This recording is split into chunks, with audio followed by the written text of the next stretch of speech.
morning. This must be what, day 4? Day 3? What is it? Day 1, day 2, day 3? This must be day 4. Just got up, so just gonna make a coffee and get on with it. And a nice sunrise over there. It's about 7 something, so not a bad sleep in.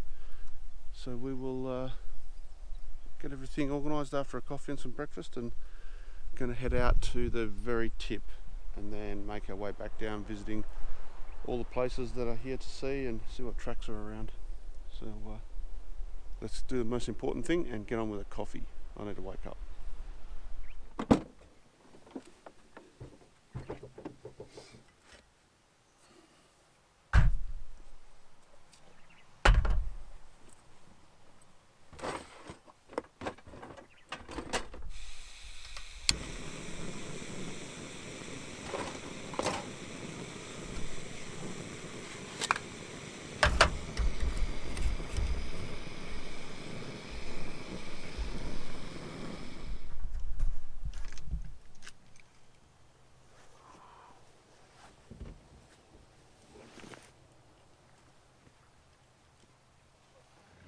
So we're just warming up the cars before we head off. Don't know if you can see this little road. Normally I'll wear a lavalier mic, but with might go swimming, so with the swimmers on, thought I'd just stick to the road lavalier. To the road wireless go. Really good little mic, I think. I've been using it with a lavalier for a fair bit of this trip. So this campsite's pretty well sort of laid out. It's the old pine pole, in this case cement pole setup. It's sort of in 3 loops. There's an A, a B and a C loop, and you just pretty well drive around the loop until you find a spot. We picked here because it was right close to the beach, and we didn't really see, there's a guy all the way up there, but we didn't really see anybody at all. So I guess next week with school holidays it'll be different, but anyway, we're going to head out to the very point and then see what's around.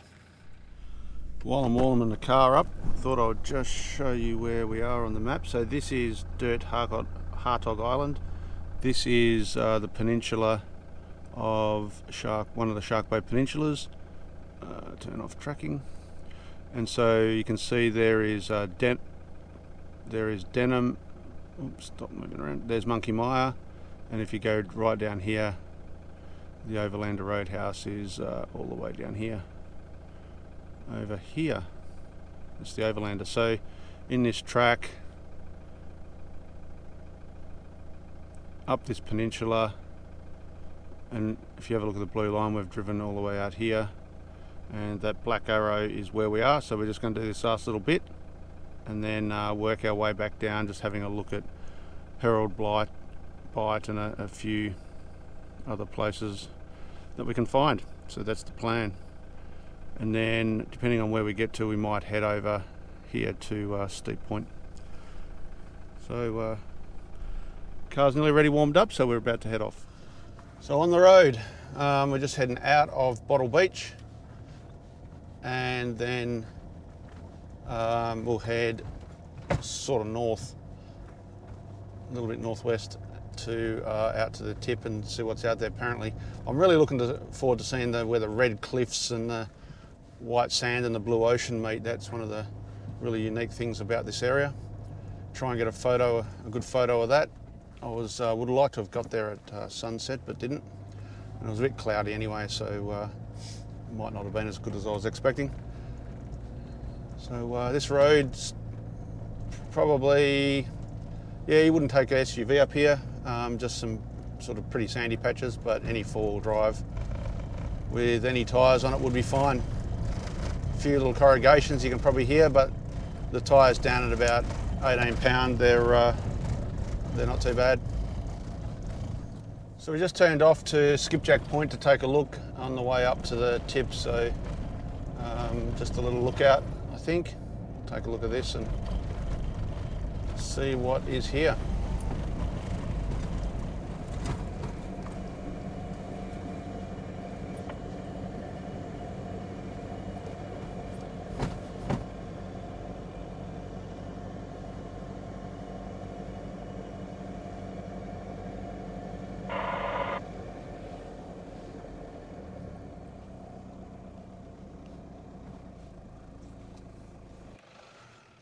So like a lot of things here, it's all very set up. Signs and in this case even a bridge walkway thing.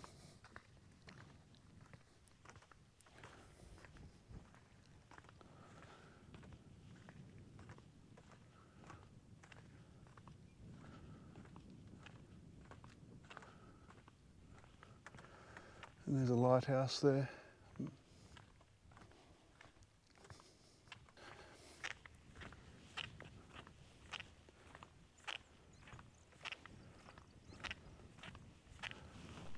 So just on one of the lookouts,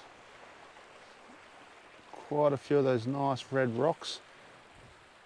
And over here there's a whole heap of shags over here drying off.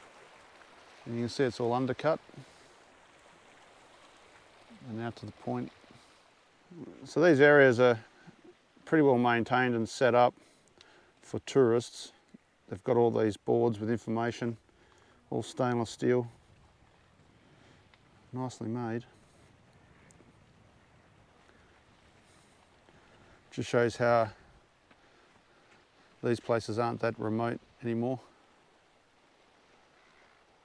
So over this side there's a little bay, and there's an example of the red cliffs and the white, but it's not the one that I was looking for. Oh, there's a ray right there. There's a ray in the water, and maybe a shark right there swimming along.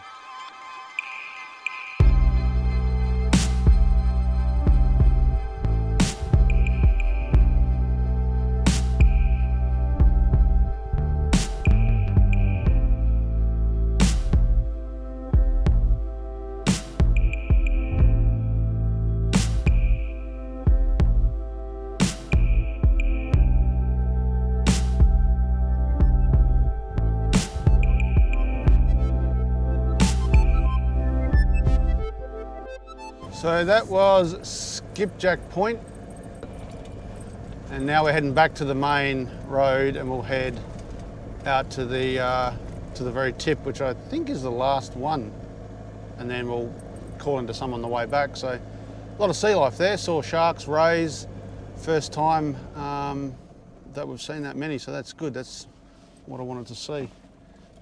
So we'll just turn around this sandy corner. It's only 1.5 k's up here, so we're really close to it.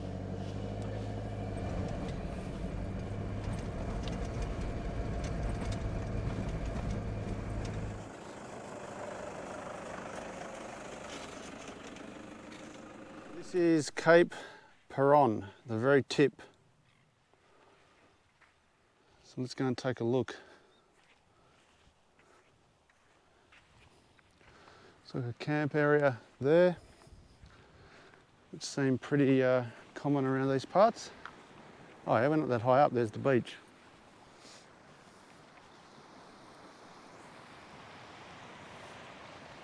Not that far up at all.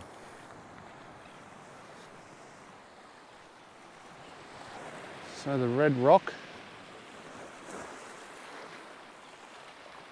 against the blue.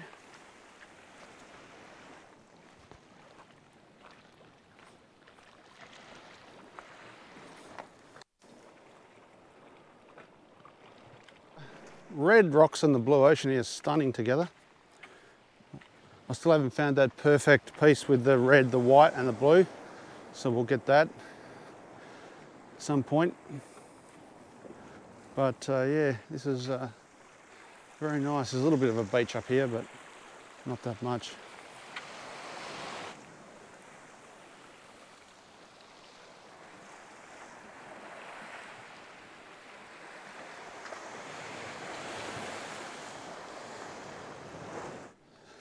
So to climb the cliff, walk around to this little beach piece.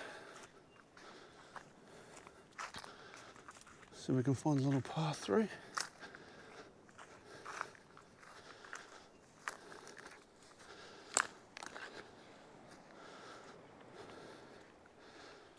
So I don't know if you can get down there, but there's actually a emu. And he looks dead. So I'm guessing that he fell down there and couldn't get back out because there's water both sides and you can't get up the cliff. So I reckon that's what's happened there. I don't know if you can see him, he's just there. So I'm just going to make my way back. I'm going to put the phone on charge because I want to put the drone up and I'm running out of battery.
Lots of facilities here. There's a toilet there, signage, this little campground area. So we're pretty well up on top of a dune. There's a whole heap of bird life. So there's sharks off here. So there's a whole heap of bird life on this little sandbar.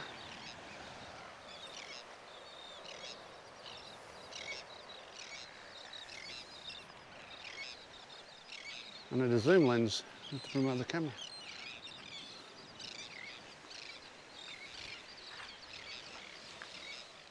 I'm going to go and try and get my other camera and get some of those birds.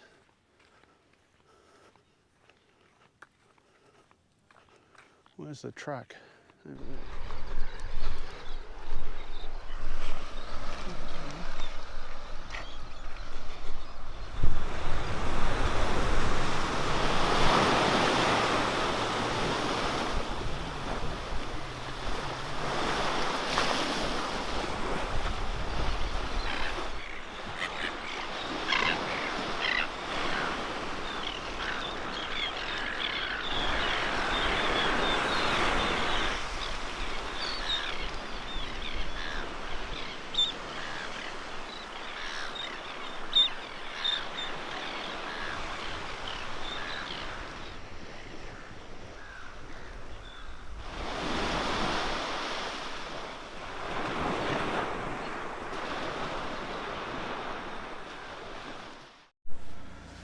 We're up here at Cape Peron, so we're going to make our way back down and we're going to call into Gregory's. We've been to the cattle well. I don't know what's out here, but we might take a look at that track. I think that's actually not open, there's a gate on it. Then we're going to head out to Herald Bight. So, and then slowly just explore our way back. So Herald Bight is it. Or South Gregory's and Gregory's first. So let's go.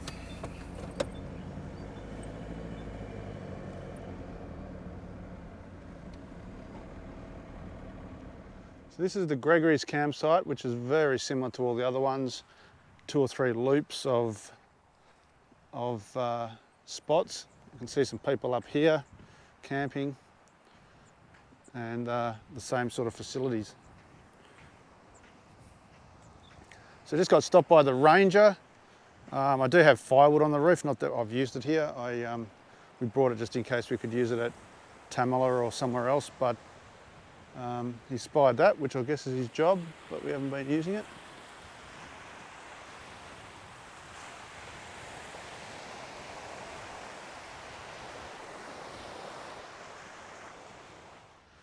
Like a lot of the sites here, they've got pretty good infrastructure.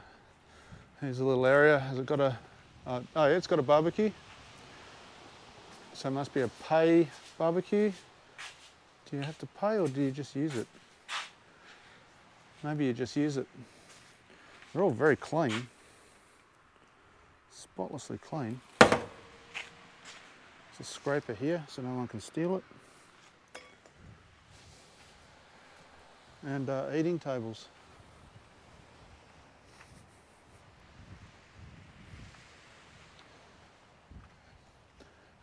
There's the toilets to the right, and then all sorts of signage and information. So that's Gregory's #1, and there's another Gregory's we'll go take a look at, but we'll just drive around this circle.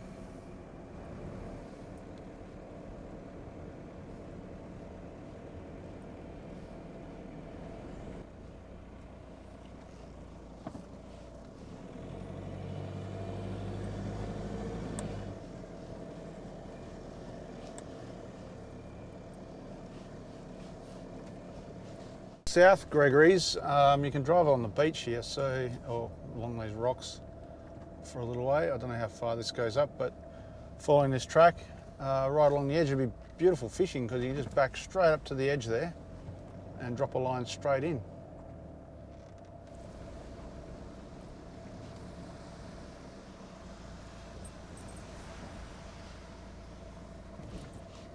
This looks like as far as you can go.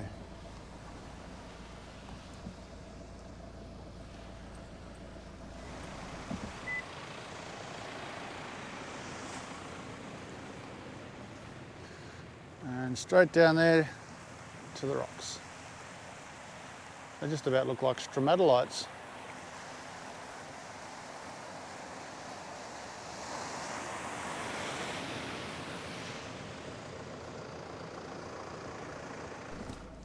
So we're just heading out of this little 4-drive track at South Gregory's.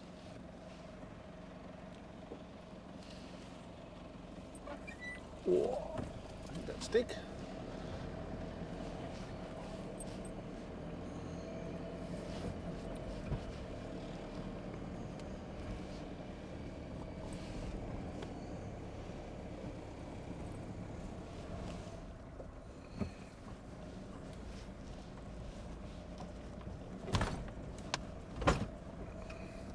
Just got out of Gregory's, we're back on the main road and we're heading south to, there should be a Herald Bight turnoff. I'm pretty sure I saw the sign coming up here, and we'll head out to there and have a look at that and see what there is, and then head south and then get back to the homestead where hopefully it's not so packed and we might be able to get in the hot spring.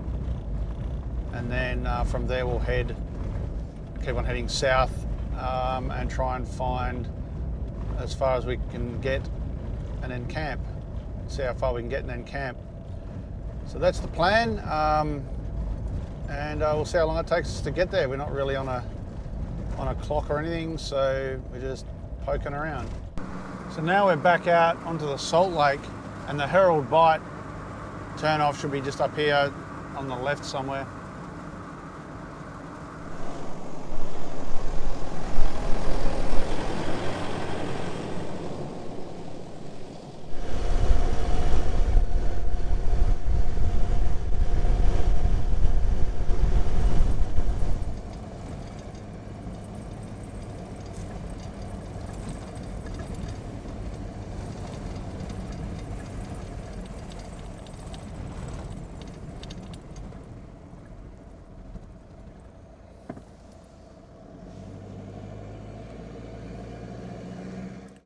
So the tracks have been sort of like this hard stuff or corrugated sand, the normal stuff that's out here, but just saw this sign. So first time I've seen a sign warning of soft sand. So it'd be interesting to see how soft that is when we get there. So this must be the soft sand that they warn about, which isn't much different to the rest of it, to be honest. It's just bouncy. The strap must have come loose in the back. Thing's banging up and down, I'll have to tighten that up.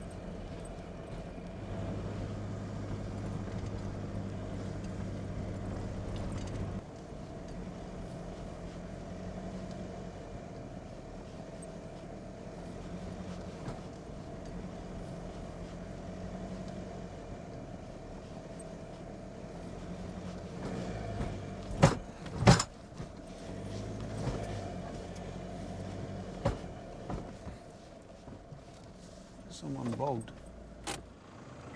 What do we got here?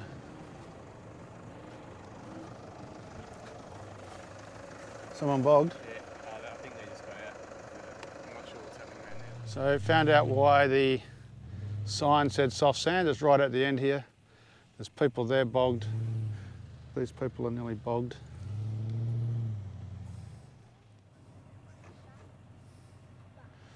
This guy here is just stuck. These guys are going to give it a go.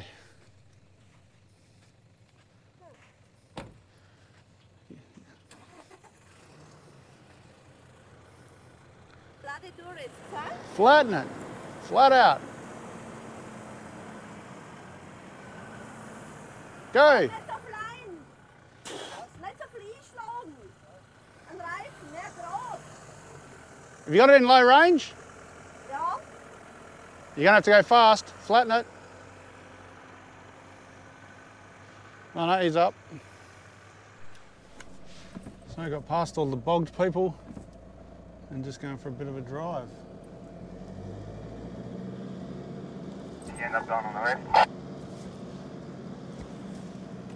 I'm behind you.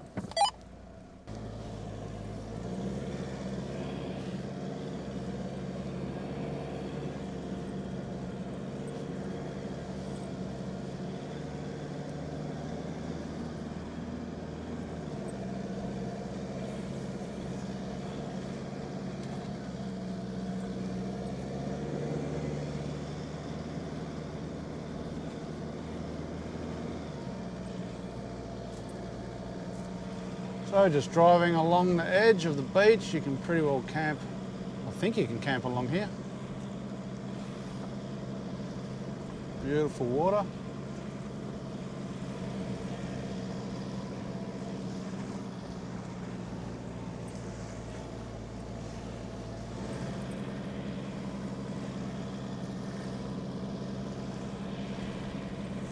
Just poised up there to get a photo on the rock.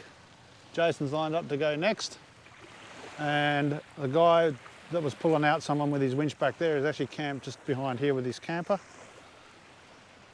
and looks like you can get around and drive up to the red cliffs that are over there.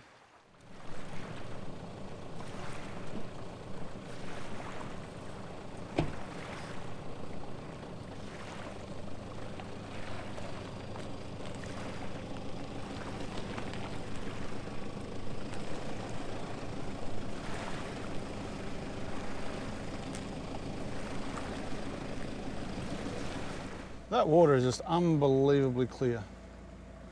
Never seen water like it. I think it's even clearer than when I was up on near the Great Barrier Reef. Okay, let's go.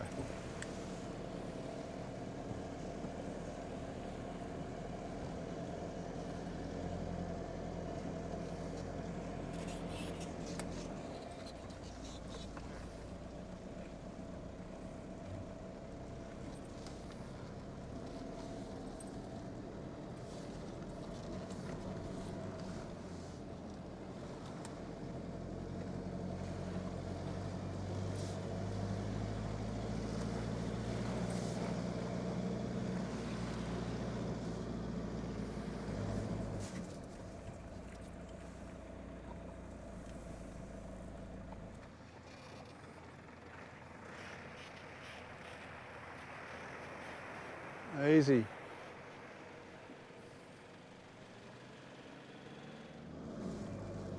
So we're going to head back around, and you've got to get, it's only low tide you can get through this little spot here.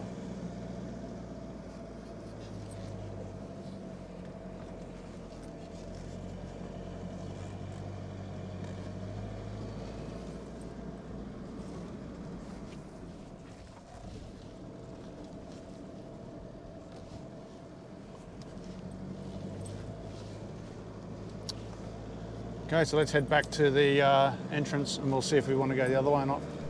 So this is an old fish cannery, right? Oh yeah, there you go. It's got a sign. Bay Canning Company, frozen fish. So this was an old fish cannery, this ruins. There's not much left here now. Bit of cement and old metal. So we're gonna head down this beach and have a look and just see what's there. Driven a fair way south along the beach from Harold Bight, and we're into some mangroves. I'll spin the camera around so you can see them.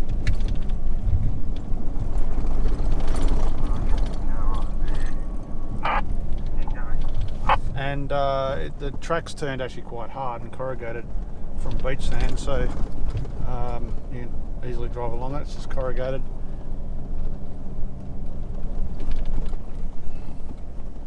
Track over there. So yeah, we're just having a look at what's on these tracks.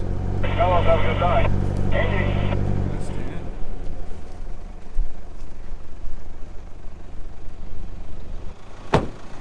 So this is where the mangroves are.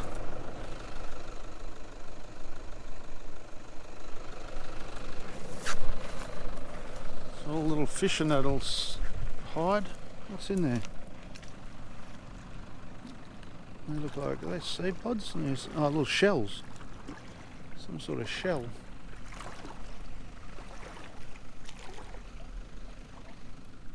There's a whole bunch of little fish in here.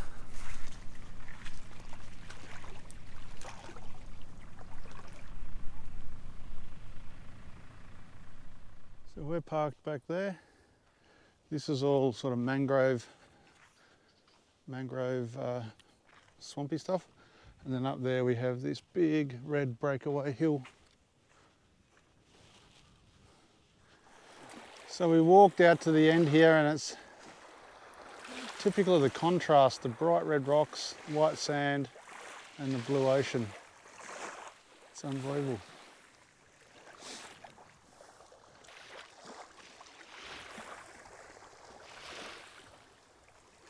And then that breakaway goes all the way back to where we come from. So these little animal tracks, lizards and things. And the cars are down the end of here. Didn't come up this far because we had to drive through the seawater. Okay, we're back. We just come back from down there and we're back, and we'll head out back along the beach. So we're back on the beach on the Bight on the edge, so we'll just make our way back to the track in, and then make our way back to the main track and head south, and then see where we're at for time and see where we might end up.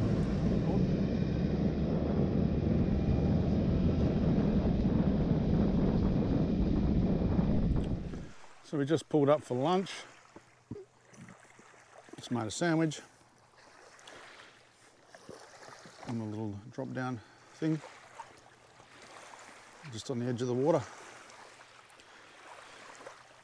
And so that's Harold Bight sort of entry just there where those people are, and we drove all the way around, but we just stopped here short of those guys. And there's hardly anyone here, just us. Beautiful spot. So we're heading back. Just packed up the lunch and head back and head out to the station, homestead. Then we'll have a look at what the time is and where we need to be, and work out where we need to get to. See some people camping.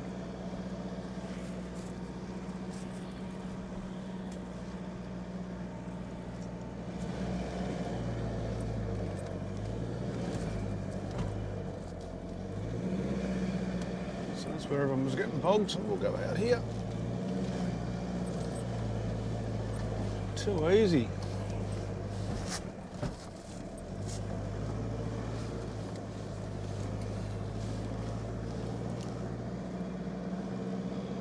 That was the guy that was bogged just there on the left.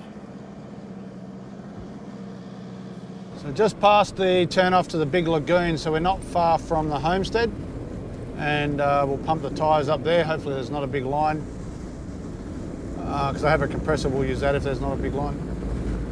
And then I might try and get to Tamala Station and stay there tonight, or at one of the campgrounds around that area, camp spots. So I will, when we stopped, I'll have a look and see what's on offer.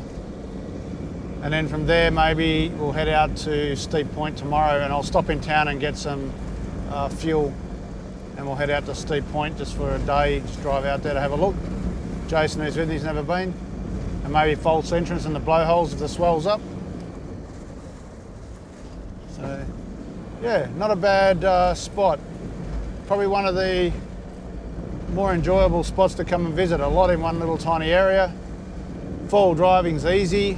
There is a couple of hard spots where we saw people getting bogged, but there's plenty of help. Plus you can keep away from those if you wanted to. Really good part of Western Australia, and definitely worth coming to out in this Cape Peron National Park.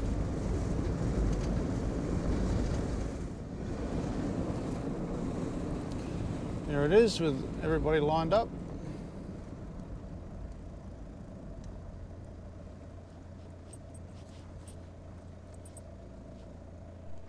So we just finished at the air station for letting down and blowing up your tyres.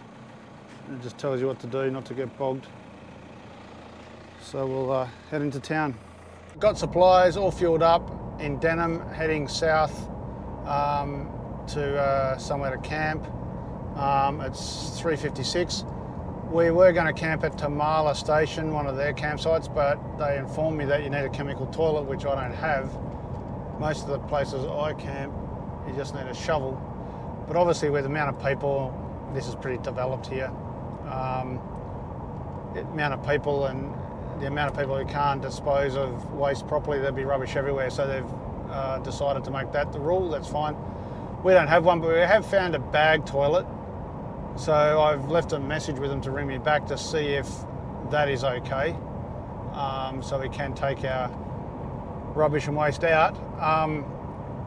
So if that's okay, we will continue on to Peron Station. If not, we'll go back and camp possibly where we were last time when we first camped in here, because that was fine. So we'll see what happens, see if they get back to us. I wanted to have a quick look at Peron Station, so I'm hoping that that's okay. Anyway, we'll see what happens when they get back to me, and if not, we'll go to plan B.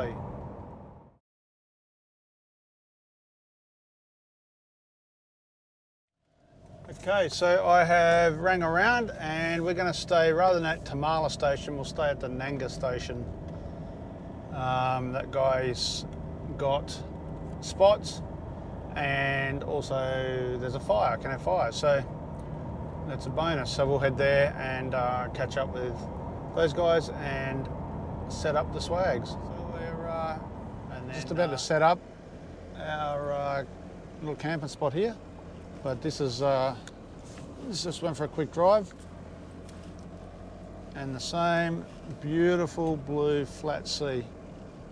Oh, a little fishing outpost there. So we're going to go set up. Then there's a geothermic bore here, like a well where water comes out of it, and we're going to go and sit in that for a little while after we get our tents set up and soak that in. So we're just set up camp and we're heading to the hot spring, similar to the one up at Cape Peron Station house, I guess. I don't know, we'll see what it's like. Well, that sunset doesn't get much better than that. Here's the fireman.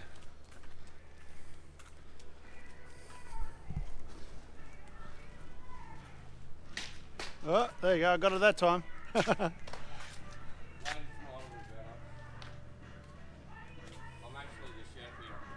Oh, okay.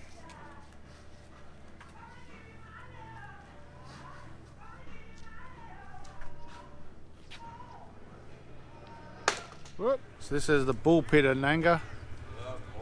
The bull pit. This is where everyone will be later. That's where they speak bullshit later. Yeah. Bull pit at the bull pit.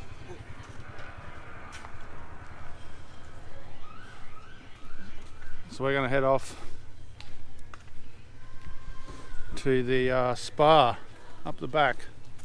Let's go. So that there looks like the generator shed. Some other workshop.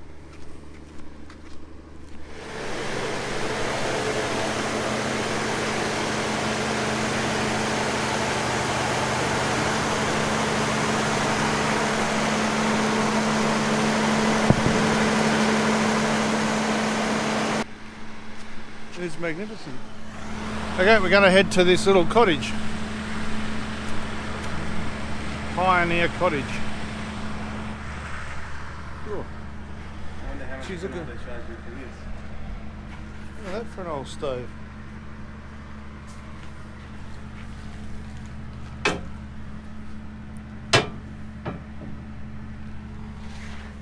I reckon this would be at least $50 a night. Yeah. Oh, because you get a mirror. Has to be 50.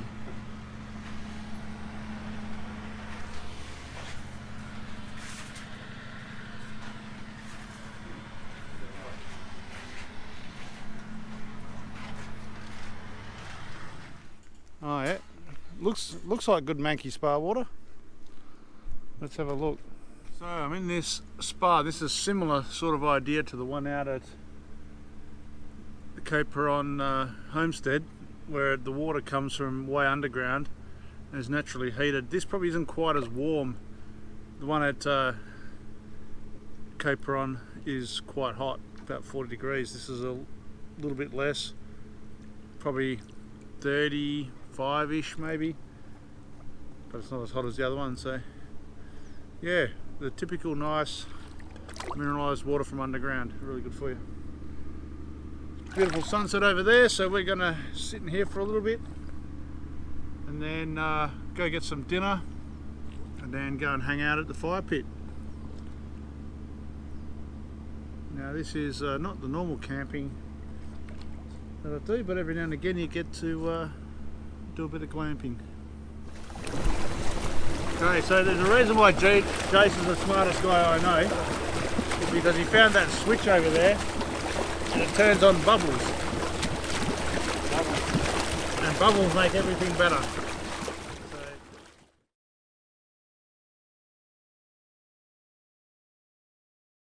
We're just getting packed up.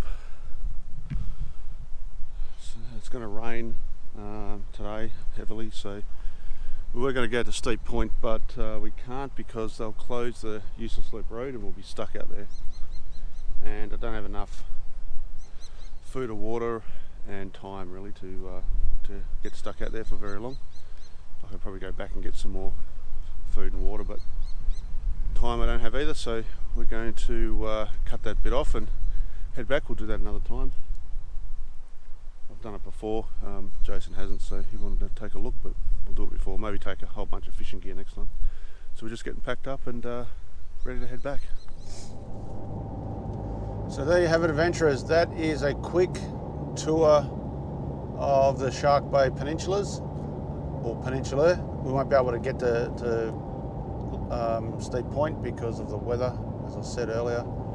So just a quick tour for anybody wondering what it's like and if they could get their car here. It's definitely worth seeing. Probably, except that it's the only downside to it is very developed, so there's no fires, there's designated campsites and all that sort of thing. But as far as a place to come and see, it is probably one of the better ones around WA that I've seen. You know, I'd put it up there. Well, it's not as quite up there with Karajini, but it's definitely up there as somewhere where you've got to come and have a look at all the red sand against the white sand against the blue sand and the wildlife in the water and all those sorts of things. It's definitely up there for a family. It's a huge amount to do. The water is dead clear, crystal clear. It's flat. I don't know what it's like when it's windy, because it wasn't windy when we were here, but you can canoe out. There's no waves. Yeah, lot to do, lot to see. So that'll be a wrap. We're just heading south now. I'll probably stop in at Kalbarri, but I'll decide when I get to the turnoff if I just keep on going or not. And yeah, can't wait for the next one. I'll see you then.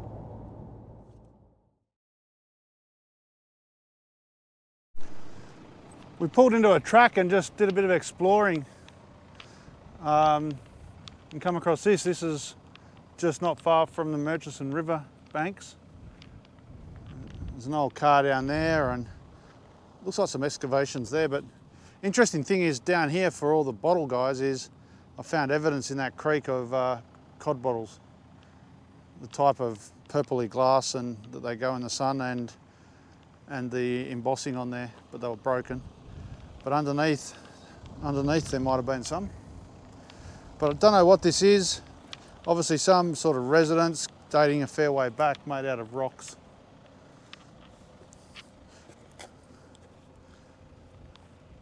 So pretty old. Just about looks like graves. I'd say that is graves. Well, look at that. They're not marked, just by the stones. But I'd say they're definitely graves.